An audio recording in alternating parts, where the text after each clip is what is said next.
because I can tell you right now, this is not something I would wish on my worst enemy. It is a crappy, crappy experience.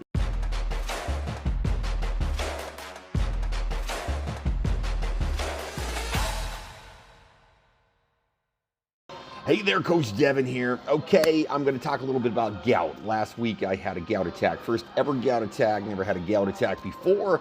And I want to give a little bit of information on what happened to me from the gout. So, as most of you probably know, I eat pretty healthy. I'm pretty picky about my food for the most part. Obviously, still have some cheat meals and stuff like that, but overall pretty picky about my food. On the weekend, went to watch cheer with my girls, and on Saturday or Sunday, one of the days, I went and got everybody Subway because, I mean, everybody was hungry. The food that was there was not the best, and I was like, okay, we'll try some Subway. Monday afternoon, I'm like, my knee's a little bit sore. Within about 20 minutes, I could barely walk around. Tuesday, I went to work because I'm an idiot, and I was like, I'll be fine.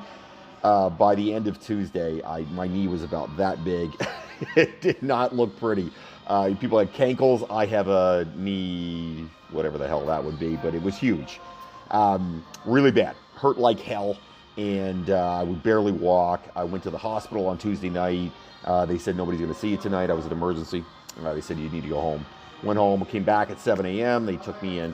And of course, my first worry was a staph infection. A couple years ago, I had a staph infection in my back, almost exactly 3 years ago now. And it was horribly painful, almost died. So I was like, holy shit, what if this is back? So went in, the doctor takes a look at me, they do a bunch of blood work, they do an x-ray. I'm lying in bed, and I full on, if I need to go to the bathroom, the pain of just getting out of bed and getting my leg off the bed, insanity, like crazy. I will say the staph infection was like a 12 out of 10.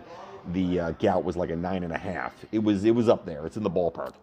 So super, super sore. I can't sleep. I can't do anything. Even my pants touching it, awful. The hospital gown touching it, I had to keep pulling that out because if it touched my skin, it killed me. Not a ton of fun. So the doctor comes in. He's like, listen, we're going to need to drain your knee to check it out and make sure we don't have an infection. We're going to do some cultures on it. I said, okay, great. He said, it's going to make this worse. It'll make the knee worse. And I said, it can't get any worse than this. I am in a ton of pain.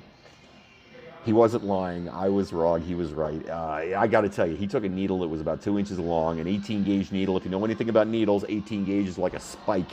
And he stuck it in 3 spots underneath my kneecap. That sucked.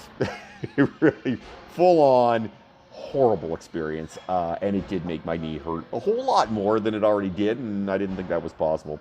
Anyway, I stayed in the hospital for quite a lot longer. Fortunately, I took some protein bars with me to the hospital. That's the trick. Protein bars and water, and then at least you have something to eat. I had an apple too. Something to eat at the hospital. So the doctor comes back after I'm in bed for a while. I'm there about 8, 9 hours, 10 hours at this point, maybe 12. And the doctor said, listen, we have some good news. It's not a staph infection. You're okay on that department. But we did find crystals under your knee, so you have gout. Now, what gout is too high uric acid levels in your body. What that comes from is diet. So I've known this for a while. I've had a bunch of clients with gout. My mom had gout one time. So what it is you're eating food that creates too much uric acid in your body. Your body forms crystals in joints. Not typically the knee. Usually it's fingers or toes. That's usually where you get it. The doctor said to me, you hit the jackpot. The knee is the least likely to get it, and it hurts the most. I'm like, yes, good for me.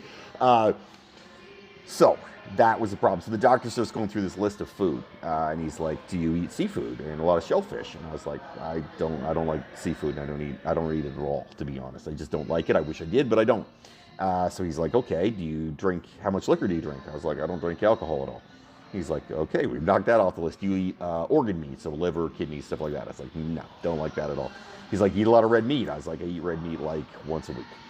So we go through the list, and nothing on the list I have. The only thing I have is I eat a lot of spinach, and I had turkey in that Subway sub from Subway when I was out watching the girls cheer. And the doctor said to me, look, the likelihood is just bad luck for you. You obviously had higher uric acid levels than we thought you did, but that processed meat, not a good idea. Processed turkey, not a good idea. And here I thought I was making a good decision because I was like, processed turkey, that'll be a good call. It's the lowest calorie. Apparently was not the best one. And I actually put extra spinach on that too because I thought, I like spinach, and I thought I'd put extra spinach on. Anyway, both of those things, bad call on my part, and may have contributed to getting gout, because I got gout about 24 hours later. So that is the likelihood, and maybe that was the problem that happened. Anyway, so going forward, there's not a lot of, the downside is not a lot of changes I can make in my diet, because I'm kind of checking all the boxes anyway. They did put me on medication. I couldn't walk for, I mean, it's sort of Monday, I really couldn't walk. Tuesday I went to work, could barely walk. Wednesday couldn't walk. Thursday couldn't walk. Friday, but kind of maybe. Saturday starting to get around. Sunday I actually could kind of limp around a bit. And today I can bend my knee somewhat, and I can walk around, so I am at work, which is nice. So it's nice to be back. It's nice to get going again. I am pumped about being back at work and pumped about getting rid of the pain. He said somewhere between 3 and 7 days I should be pain-free. And the nice part is there's no actual damage to your knee from gout. So that's a win. A lot of people have been making fun of me because, it's an old man disease or an old person disease, and I am an old man, as you can see from the gray. So that is my story with gout. What I would say is watch your food. Go look up what is in gout, what foods cause gout, because I can tell you right now, this is not something I would wish on my worst enemy. It is a crappy experience. It sucks one into the other. Not fun. I wouldn't wish it on anybody. The comments, questions, things you want me to talk about, write them up down below. I'd love to hear from you. Have yourself a great day, everybody. Don't fight, be awesome.